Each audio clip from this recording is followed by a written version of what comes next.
우리나라 역사상 가장 어두웠던 시기는 언제일까요? 일제시대. 6.25.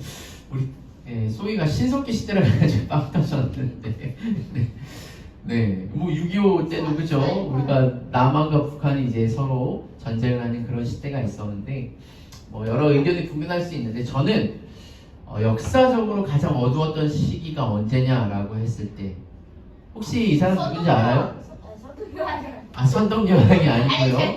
네. 누구예요? 명성황후. 네, 명성황후예요. 명성황후는 이 을미사변은 우리 혹시 들어봤어요? 네, 저 이미 배웠어요. 배웠어요. 초등학교 때 이걸 배우는구나.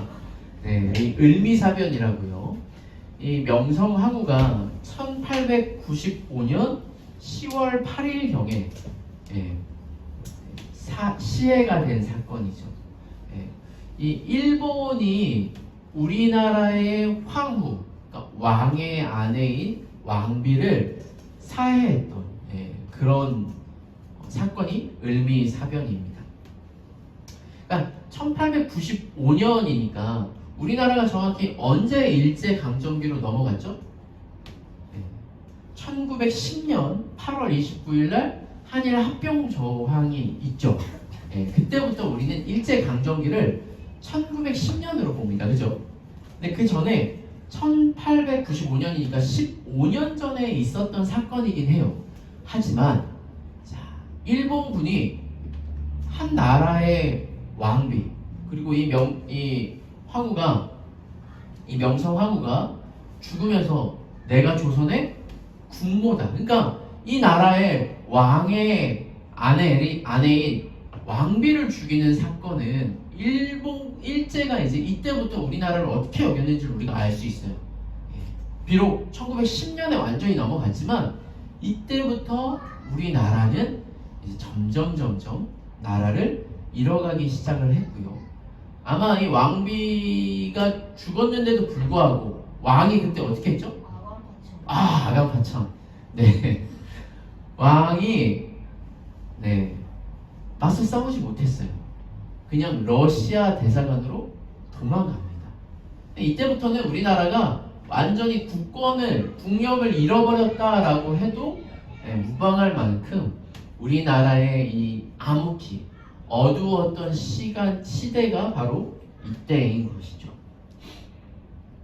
여러분, 이 나라가 힘이 없어서 우리가 그때 당시에는 일본이 우리보다 훨씬 셌고 군사력이나 여러 가지 것들로 이 왕이 살아있지만 왕이 아닌 오히려 조선 일본 뭐였죠? 일본에게 무릎을 꿇고 갑자기 이름이 생각 안 나네요. 일제강점기 때 일본의 가장 우두머리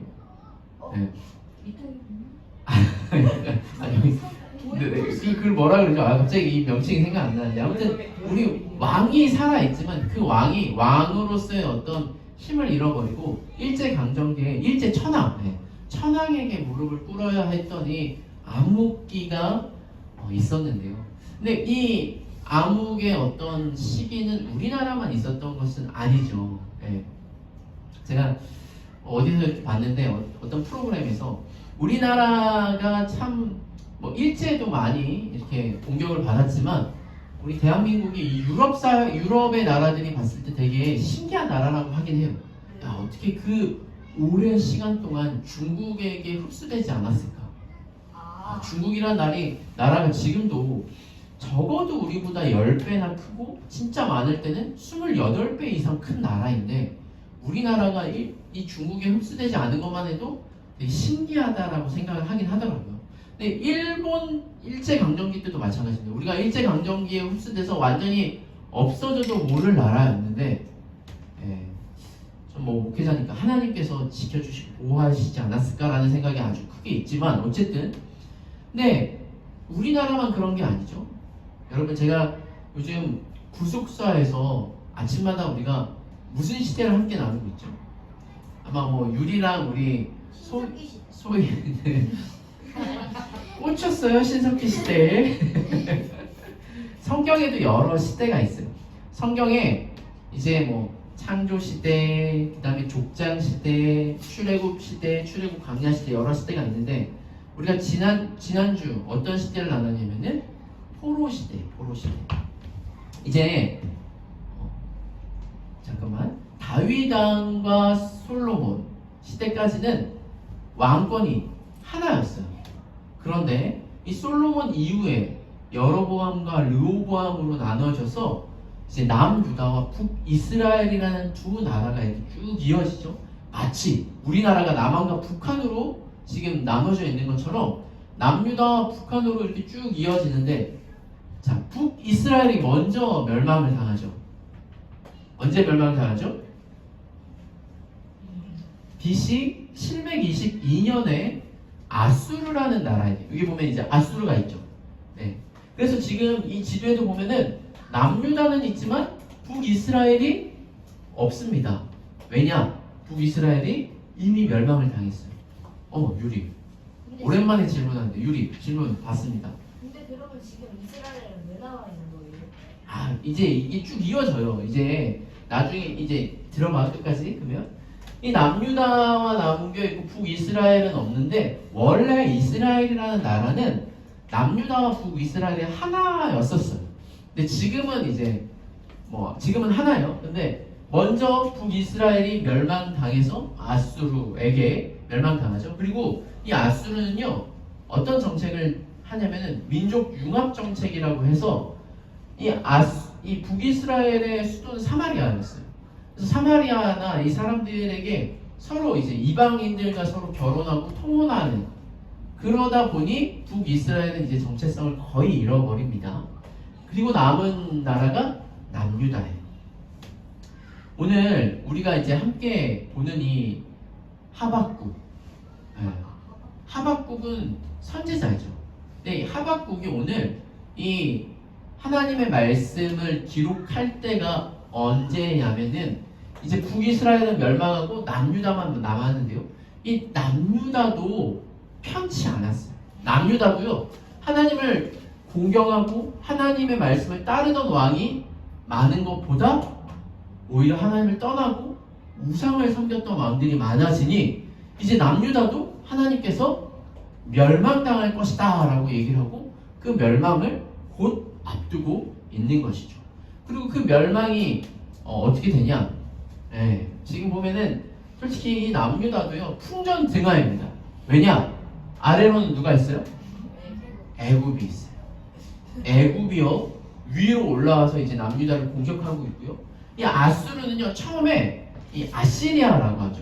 여기 보면은 티그리스강, 유프라테스강에서 이제 4대 문명 중에 이 두 강이 여기 있는데, 이 아수르라는 나라도 처음에는 강해서 북이스라엘을 멸망시켰지만 이 아수르도요 자기네들끼리 지지고 볶고 하다가 점점 세력이 약해지고요. 이제 신흥 강대국이 누가 생기냐면은 누굴까요? 바벨론. 네, 바벨론이라는 나라가 이제 아수르를 공격해서 아수르를 이기게 됩니다.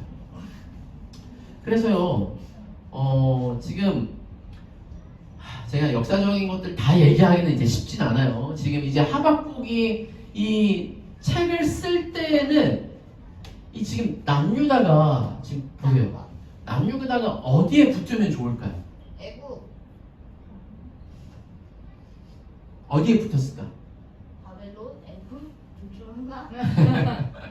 그죠? 이거 눈치 싸움을 잘해야 돼. 어디에 붙느냐에 따라서 민족이 살아남을 수도 있고 멸망당할 수도 있는 거야.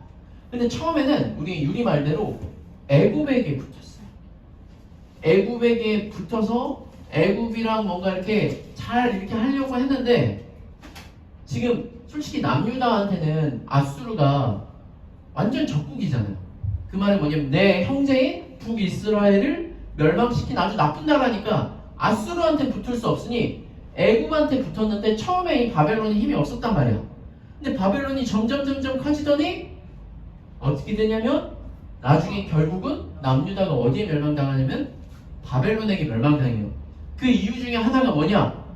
남유다가 애굽에 붙었었거든. 이건 약간 결국에는 어쩔 수 없는 건데 잘못된 선택을 한 거죠. 근데 지금 하박국은요 멸망당하기 직전에 이 어지러운 국제 정세 가운데 지금 이 요시야 왕, 그래도 마지막 남유다에서 선한 왕으로 알려진 왕이 요시야 왕이거든요. 근데 이 요시야가요 이 전쟁에서 무기토 전쟁에서 목숨을 잃습니다. 그러면서 약간 이 애굽이 이 또 남유다를 막 마음대로 해요. 그래서 뭐 여기 보면 요시야 왕이 있는데 요시야 왕 다음에 16대 왕이 요시야 왕이면 17대가 누구예요? 여호아하스. 근데 이 여호아하스도 3개월만 있다가 죽어버려요. 그래서 이제 뭐 애굽이 여호와킴을 세웠는데 이 사람도 막 있다가 여호와킴 그 다음에 긴 나중에는 마지막 이제 시드기야 왕까지 짧은 시기에 왕이 막 계속 교체가 돼요. 그럼 나라가 평안하겠어요? 아니면 정신없고 뭔가 막 불안하고 혼란에 있겠어요? 절대 평안할 수가 없죠. 왜냐면 이때는 진짜 전쟁의 시기이기 때문에 요시야 왕도 전쟁에서 죽었고 막 3개월 만에 폐위가 되어버리고 막 이런 시기에 지금 하박국이 하나님 앞에 묻고 있는 거예요. 그래서 제가 구속사 할 때 이거를 뭐라고 설명을 했죠? 언약적 위기라고 설명을 했어요. 언약적 위기. 자, 봐요. 하나님이 이스라엘 민족을 언제부터 택하셨어요? 창세기 12장에 아브라함에게 택해서 내가 너로 민족을 이루고 내가 너를 통해서 하나님 나라를 이루겠다라고 약속을 하셨는데 지금 그 약속이 실행이 됐어요? 아니면은 없어질 위기예요? 네, 나라가 멸망당한다라는 것은 이스라엘을 선택하신 하나님께서 우리를 선택하고 그 약속을 하셨는데 지금 우리나라가 지금 멸망 상태에 있어. 그러니까 이스라엘 백성은 막 고민을 하는 거죠. 하나님이 우리를 버리셨나? 하나님이 우리를 끝까지 책임지시지 않으시는가? 하나님이 우리를 사랑하지 않으시는가? 하나님은 언약에 신실하지 않으신 분이신가라는 의문이 들 거예요. 만일 우리 아이들도 그냥 이렇게 있을 때 엄마 아빠에 대해서 의문을 가지지 않다가 엄마 아빠가 계속 나를 혼내고 때리고 막 별로 잘못 안 했는데 막 꾸중하고 그러면은 엄마 아빠 나 사랑하는 거 맞아? 이런 생각이 들 수 있겠죠? 네, 엄청. 엄청 그죠? 근데 한번 자기도 잘 생각해봐야지. 내가 잘했는지 아니면 맞을 짓 했는지 생각을 해봐야 되겠다. 아무 잘못을 안 했는데도 엄마 아빠가 막 그러면은 그런 생각이 들겠죠. 이스라엘 백성도 그런 거예요. 하나님이 정말 우리를 내버리시려는가? 하나님이 그 언약을 지키시지 않는가? 그때 하박국은요 오늘 우리가 읽었던 말씀에서 3가지 질문을 합니다. 자, 2절 한번 다 같이 읽어볼까요? 2절 다 같이 읽어보겠습니다. 2절 시작. 여호와여 내가 부르짖어도 주께서 듣지 아니하시나니 어느 때까지리이까? 내가 강포로 말미암아 외쳐도 주께서 구원하지 아니하시나이까? 하박국의 첫 번째 질문은 이거예요. 여호와여 어찌하여 침묵하십니까? 지금 이 선지자 하박국이 봤을 때 이 나라가 이렇게 돌아가고 지금 막 멸망당할 위기까지, 그리고 왕은요 막 전쟁에서 죽고 막 이러다 보니 하나님이 왜 침묵하시는지 이해가 되지 않았어요. 여러분, 침묵은요 뭔가 서로 대화를 하거나 뭔가 문제를 해결할 때 좋은 방법이게요, 아니게요? 예, 부부싸움 할 때 가장 아내들이 답답한 거는 남편의 침묵이죠, 그죠? 예. 근데 여러분, 구약 성경에 보면 이 신에 대해서 침묵하는 것에 조롱하는 선지자가 나옵니다. 누구냐면요, 엘리야가 갈멜산에서 바알과 아세라 이 선지자들과 싸움을 할 때 이 먼저 바알에 450명이나 되는 선지자들이 막 하늘에서 불이 떨어지기를 막 기도하죠. 막 안 되니까 나중엔 자해까지 하고요. 막 그렇게 합니다. 그때 엘리야가 뭐라고 하죠? 야, 너네 신은 살아있냐? 잠깐 뭐 묵상하는 거 아니냐? 잠깐 어디 나가느냐? 혹은 여행 중이냐? 잠들었냐? 더 크게 봐라. 막 해서 엘리야가 조롱을 합니다. 그리고 결국 엘리야가 기도할 때 어떻게 됐어요? 하늘에서 불이 내려서 모든 걸 다 살아버렸죠.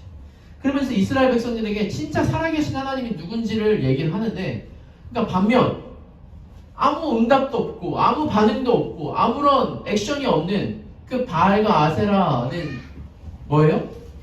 거짓신이라는 게 증명이 된 거잖아요.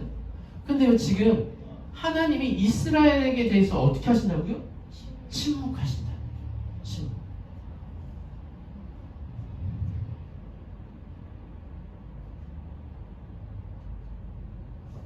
근데 진짜 침묵하셨던 걸까요? 어쩌면 하나님이 침묵하시지 않음에도 불구하고 하박국 선지자가 깨닫지 못하는 건 아닐까라는 생각도 듭니다. 왜요? 우리는요, 너무 익숙한 것에 익숙해져 버려서, 길들여져 버려서 그게 정말 중요한지, 그게 정말 있는 뭐가 옳고 그른지를 잘 모를 때가 많잖아요. 가까이 있는 가족들도 그렇고 부모님의 어떤 얘기도 그렇고 정말 가까이 있는 사람들이 정말 중요한지 모를 때가 있는데, 아마 하박국도 그런 게 아닐까라는 생각이 들어요. 하지만 하박국은 하나님께 물었어요. 첫 번째 뭐라고요? 왜 침묵하십니까? 자, 두 번째 우리 3절 읽어보겠습니다. 3절 시작. 어찌하여 내게 죄악을 보게 하시며 패역을 눈으로 보게 하시나이까? 겁탈과 강포가 내 앞에 있고 변론과 분쟁이 일어났나이다. 네, 지금 하박국이요, 뭘 보고 있어요. 근데 그 보고 있는 것들을 총 6가지로 얘기를 합니다. 네. 죄악, 패역, 겁탈, 강포, 변론, 그리고 분쟁. 그죠? 지금 하박국이 봤을 때 너무 세상이요, 죄악 가운데 있어요. 막 서로 죄를 져도 그거에 대해서 가책이 없어지는 거죠. 패역이라는 말은 뭐냐면요, 순리를 거스른다라는 거예요. 성경에서도 가장 큰 죄가 하나님의 질서를 거스르는 거라고 제가 말씀드렸잖아요. 하나님의 순리를 거슬러요. 지금도 순리를 거스르는 어떤 동성애에 대해서 우리가 막 지금 이렇게 막 한국 기독교회가 같이 싸우고 있는데, 뭐 그런 것들이 그냥 서스럼 없이, 겁탈은 뭐죠? 겁탈은 뭐예요? 강제로 폭력을 써서 빼앗는 거를 겁탈이라고 해요. 그냥 빼앗는 게 아니라 폭력을 써서 빼앗는 것을 겁탈이라고 하고요. 강포, 학대나 탈취를 강포라고 합니다. 그리고 변론, 말다툼, 분쟁들이 있었어요. 하박국은요, 하나님 앞에 이렇게 묻는 거죠. 어찌하여 악을 그대로 내버려 두십니까? 여러분, 지나가다가 누군가 싸움이 나서 일방적으로 막고 있어요. 그럼 여러분 어떻게 해야 되죠? 신고해야 되죠. 우리는 112에 신고하거나 그래야 돼요. 그런데요, 그런 것들이 있는데 신고를 해서 경찰이 왔어요. 근데 그 경찰이 보고 그걸 해결하지 않고 그냥 내버려 두고 있어요. 알아서 하겠지 하고 그냥 가면 돼요? 아니, 경찰인데 그걸 안 하는 게 말이 안 되죠. 그렇죠. 우리나라 경찰은 그렇지 않아요. 그런데요, 뭐 동남아라든지 약간 이런 데는 경찰들이 오히려 돈을 받고 더 그런 불법을 조장한다거나 그걸 눈 감아준다거나 오히려 그 악을 더 부추기는 행위를 하는 거죠. 이게요, 뭐 우리나라가 뭐 여러 가지 것들이 이제 시민 의식이라든지 뭐 여러 가지 것들이 잘 되어 있어서 좋은 나라일 수도 있지만, 조금만 뒤로 돌아가도요, 이러한 악행들이 여지없이 그냥 실행될 수도 있는 나라. 수도 있는 거죠. 예, 저는 얼마 전에 이제 계엄이라든지 이런 것들을 막 이렇게 하는 걸 보면서 이게 민주주의로 이렇게 잘 쌓아놓은 것들, 우리가 정말 선하게 이렇게 해놓은 것들도 잘못된 어떤 것들로 인해서 금방 우리도 무너질 수 있거든요. 근데 지금 아까 제가 말했던 이 유다의 16번째 임금인 이 요시야 임금이요, 그래도 하나님 앞에서는 마지막으로 선한 왕이었어요. 온 나라를 하나님의 말씀으로 세우려고 했고요, 성전에서 율법을 발견해서 그거를 이제 백성들에게 가르치고 그대로 살려고 했어요.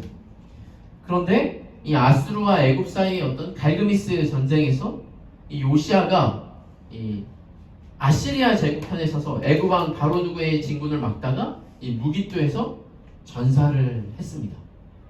그러니까 선지자가 봤을 때는 이 요시야 왕이 하나님 앞에서 선한 왕인데, 왜 선한 왕이 죽죠? 그러니까 우리 주변에서도 뭐 사람들이 많이 아프거나 암에 걸리거나 뭐 그럴 수도 있어요. 그런데요, 여러분, 악한 사람이 만일 막 병에 걸리거나 나쁜 일이 있어, 우와. 그렇다고 너무 좋아하면 안 돼요. 근데 정말 착한 사람, 열심히 살고 정말 선하고 정말 착한 사람이 그러면은 왜? 안타깝죠. 저 사람은 잘 살려고 하는데.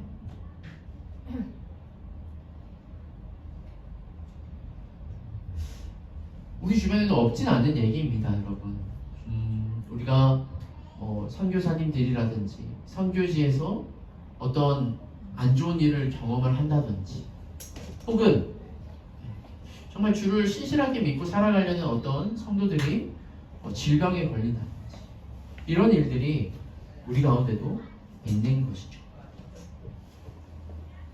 악이 득세하는 세상에 하박국은 어찌하여 하나님은 악을 내버려 두시냐고 하나님께 대묻습니다. 우리 마지막으로 하박국은요, 어째서 의인이 고난을 당합니까? 라고 질문을 했어요. 우리 4절 읽어보겠습니다. 시작. 이러므로 율법이 해이하고 정의가 전혀 시행되지 못하오니 이는 악인이 의인을 에워쌌으므로 정의가 굳게 행하여짐이니이다. 아멘. 네. 율법이 해이해지다라는 말은 뭐예요? 네. 긴장이나 규율 따위가 풀어져가지고 마음이 느슨해지다. 그래서 원어를 좀 살피면 이게 마비되다라는 뜻이 있어요. 마비되다. 하나님의 율법이 어떻게 됐어요? 마비됐어요. 법이 있어도요, 마비됐어요. 그래서 어떻게 됩니까? 의인이요, 고난을 당합니다. 솔직히 어떤 악한 우리들이 잘 되는 거, 진짜 막 사기를 치고 뭔가 이렇게 거짓을 행하고 이런 사람들이 돈을 많이 벌고 더 떵떵거리고 잘 살 수 있다고 생각해요. 그래, 이 땅은 하나님 나라가 아니니까 오히려 악한 사람들이 더 잘 살 수 있고 득세할 수 있어. 여기까지 인정할 수 있어. 그런데 하나님, 정말 선한 백성들이, 주의 백성들이, 주님을 신실하게 믿으려고 하는 그 백성들이 그렇게 고통을 당하고 고난을 당하고 그렇게 버림을 당하면 됩니까? 하나님 정말 살아계신 거 맞아요? 라고 지금 하박국이 하나님 앞에 묻는 것이죠. 여러분, 하박국의 마음이 어떨까요? 우리는 이 2, 3, 4절의 짧은 글을 통해서도요, 그리고 그 시대의 어떤 배경을 통해서도 하박국의 마음을 알 수 있을 것 같습니다.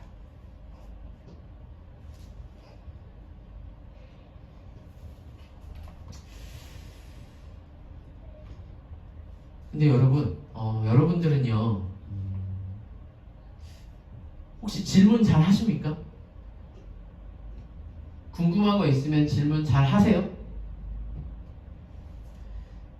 제가 한 주에도 몇 번의 이제 교육이나 강의를 하고 항상 마지막 때 하는 게 있는데, 그게 뭐냐면, 자, 강의 마무리하면서 여러분 질문 있으신 분 질문해 주세요 라고 거의 제가 열에 한 9분 물어봅니다. 그러면 사람들이 질문을 잘 할까요, 안 할까요? 안 해요. 왜 안 할까? 빨리 끝나기를 많이. 아, 그죠. 이게 그러니까 대학교 강의나 이런 데 보면은 항상 빨리 끝내야 되는데 끝 마지막에 질문하는 친구 있으면 되게 싫지, 네. 밉지, 그지? 그런데요, 인생은 질문을 잘하는 사람이 정말 똑똑한 사람. 근데 우리 반에는 시간 끌으려고 질문 계속하는 사람들. 그 시간 끌으려고 하는 사람은 잘못된 거고요. 인생, 우리 역사 가운데서도 역사를 바꾼 사람들 중에 정말 그 한 질문으로 인해서 인생이 바뀌고 역사가 바뀌는 사람들이 간혹 있었어요. 솔직히 저도 질문을 그렇게 꽤 잘하는 사람은 아닙니다. 예, 저도 되게 두근두근 사람이라. 그런데요, 여러분, 하박국 선지자가요, 하박국이라는 이름이 무슨 뜻이냐면요, 이런 뜻이 있어요. 껴안다, 매달리다, 씨름하다. 그냥 씨름하다. 그러니까 하박국이요, 그 시대의 문제를 껴안고 하나님 앞에 나가서 씨름했던 사람인 것이죠. 그리고 오늘 그 하박국이 그 씨름을 어떻게 하냐면 하나님 앞에 질문을 합니다. 일반적으로 성경에 보면요, 모든 선지자들이나 보통의 어떤 책들은 다 하나님께서 선지자들에게 혹은 성경을 쓰는 사람들에게 어떻게 써라라고 말씀하시고 먼저 하나님 편에서 움직이는데, 하박국만이 특이한 점이 뭐냐면 하박국이 하나님 앞에 먼저 질문을 해요. 그리고 응답을 받습니다.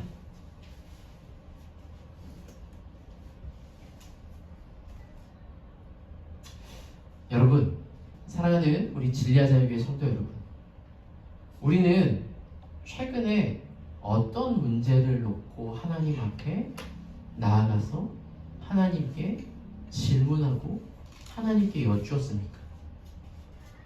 우리는 어떤 문제를 들고 하나님 앞에 나아갔죠? 보통 우리는 나 자신의 문제, 또 우리 가정의 어려움을 가지고 하나님 앞에 나아갑니다. 근데 지금 하박국은 뭘 가지고 갔어요? 그 시대의 아픔, 민족의 어려움, 하나님 나라의 멸망이라는 큰 어떤 고민을 가지고 하나님 앞에 나아갔죠. 당연히 하박국은 선지자니까 그럴 수 있다고 쳐요. 근데 우리 진리아자유교회 성도 여러분, 우리는요, 하나님 앞에 어떤 질문을 들고 나아갑니까? 저는 오늘 이 말씀을 준비하면서 하박국이 하나님 앞에 자신의 어떤 질문을 가지고 나아갔구나. 솔직히 저도 이 설교를 하면서 우리 유리가 막 질문이 있어서 손을 들어요. 그걸 받는 게 쉽진 않아요. 예, 어떤 질문을 할지 모르겠어. 그게 좋은 질문일 수도 있고 나쁜 질문일 수도 있어. 하지만 그 질문 자체는 좋은 것 같아요.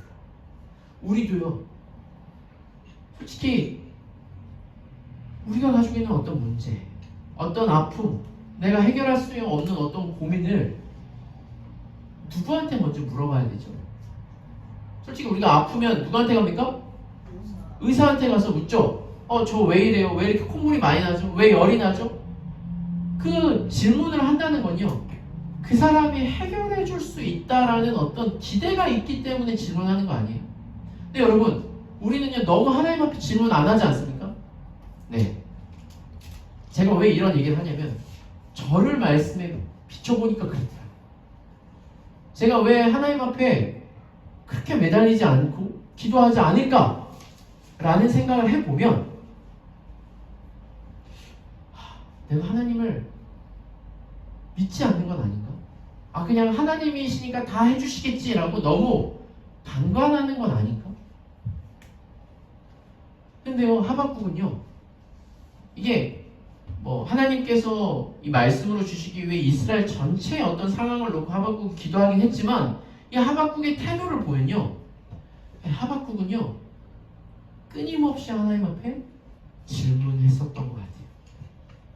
그리고요, 오늘 이 뒷부분 5절부터의 이 여호와의 응답을 우리가 다 보진 않았지만 아까도 살짝 우리가 말씀을 읽었을 때 하나님이 하박국의 질문에 하박국이 원하는 대답을 해주셨죠. 전혀 그렇지 않아요. 완전 다른 대답을 해주셨어요. 그런데요, 비록 그러했지만 하박국, 우리가 이 말씀을 나누면서 놓치지 말아야 될 건 뭐가 있냐면, 하박국이 질문했을 때 누가 응답했죠? 하나님. 김만성 목사가 응답했나요? 네. 엄마 아빠가 응답했나요? 네. 누가 응답했죠? 하나님. 여호와 하나님께서 하박국에게 응답하셨다라는 사실입니다.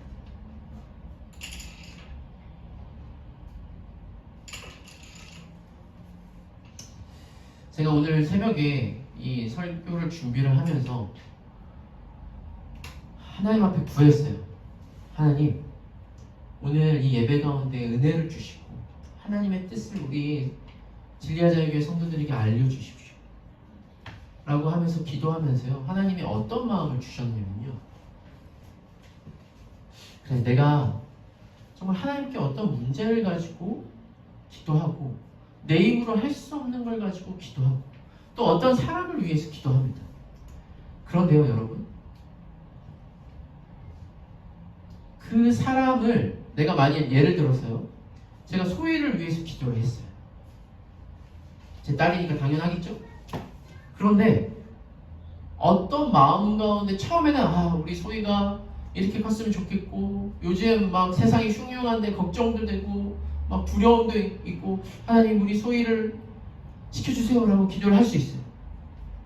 근데 처음에는 걱정과 염려를 가지고 갔는데 하나님께서 저에게 어떻게 응답을 하시냐면요,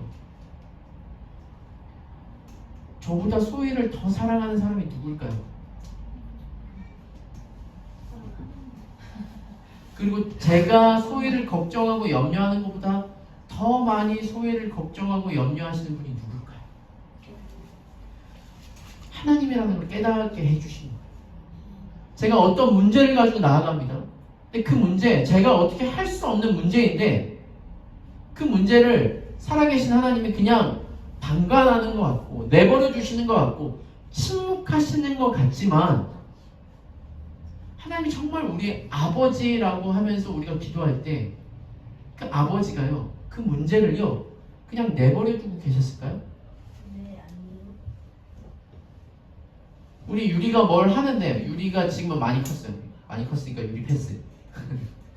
우리 건이가 화장실 가고 싶은데 저 뒤에서 문을 못 열어. 지금은 건이가 문 열죠. 네. 근데 지금 건이에게 있는 문제는 뭐예요? 막 너무 쉬가 마려워. 막 화장실 가고 싶어. 그런데 내가 가고 싶은데 무서워. 이거는 나의 어떤 문제고, 이 문제를 해결하기 위해서 어떻게 해야 돼요? 저 밖에 있는 파란색 우리 문을 열어야 돼. 근데 건이가 어렸을 때 그게 열리지 않아. 그런데 그러면 뭐 건이가 열든 말든 내버려둬요? 엄마 아빠가 보고? 지금 엄마 아빠가 뭔가 하는 게 있어서 당장은 못 갈 수가 있지만 건이가 막 가려고 울고 떼쓰고 나 화장실 가고 싶어 막 이렇게 하면 엄마 아빠가 막 설거지 하거나 혹은 뭐 다른 일을 하다가도 내려놓고 가는 시간이 있잖아. 당장은 안 되더라도 부모님이라면 당연히 그 문제에 대해서 해결을 하려고 하시겠죠. 우리도 그런 거예요. 우리가 기도를 통해서 하나님께 나아갈 때 하나님이요 우리에게 원하는 것은 어떤 문제를 주실 수도 있어요. 해결해 주실 수도 있어요. 뚝딱 해결해 주실 수 있죠. 우리는 그걸 바라지만 하나님이 진짜 우리에게 원하는 건 뭐냐면요, 그 문제 가운데 하나님이 누구인지를 경험을 하고 하나님의 하나님 되심을 고백을 하고 하나님이 우리 좋은 아버지시다라는 것을 깨닫기를 원하시는 것이죠. 아멘. 살아계신 하나님은 우리의 삶을 그냥 내버려 두시는 분이 아닙니다. 우리가 기도할 때요 그것을 들어주시고 응답하세요.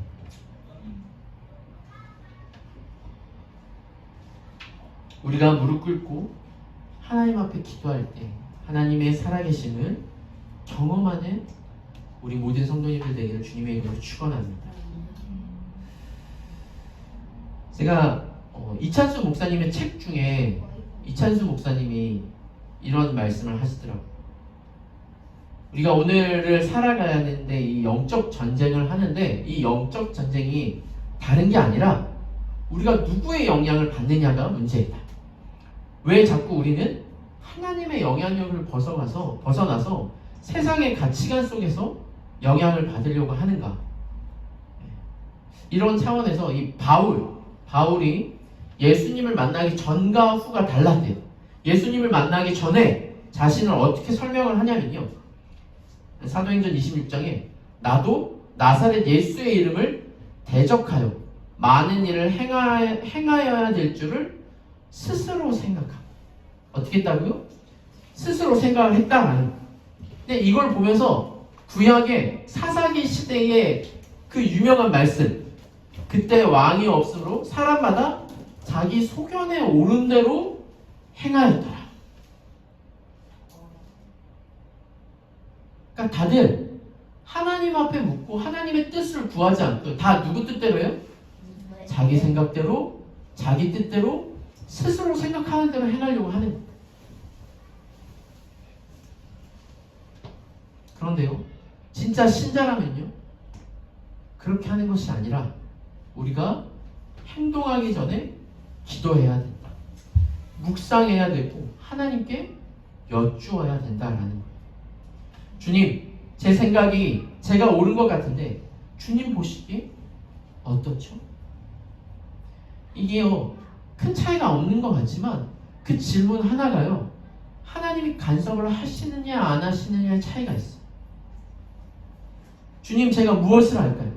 제가 오늘 이런저런 만남이 있는데 하나님의 뜻을 알기를 원합니다. 주님, 제가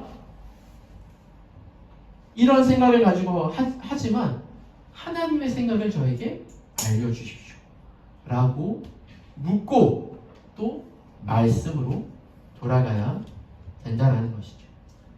내 생각과 내 뜻이 아니라 하나님의 생각과 하나님의 뜻, 하나님의 기준으로 돌아가야 되겠습니다. 말씀을 정리하면서요, 여러분, 2차 세계대전 때 유대인이 나치, 독일군에 의해서 대량 학살을 당합니다. 그리고 그 감옥을 우리가 뭐라고 합니까? 홀로코스트라고 하죠.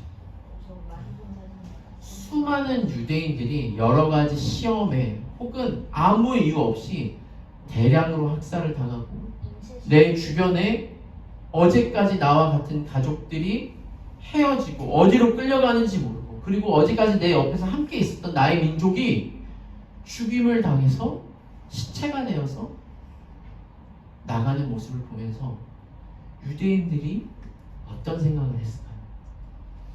그런데요, 이 홀로코스트 감옥 안에 어떤 이름 없는 한 유대인이 죽음을 앞두고 벽에다 이 글을 썼다고 해요.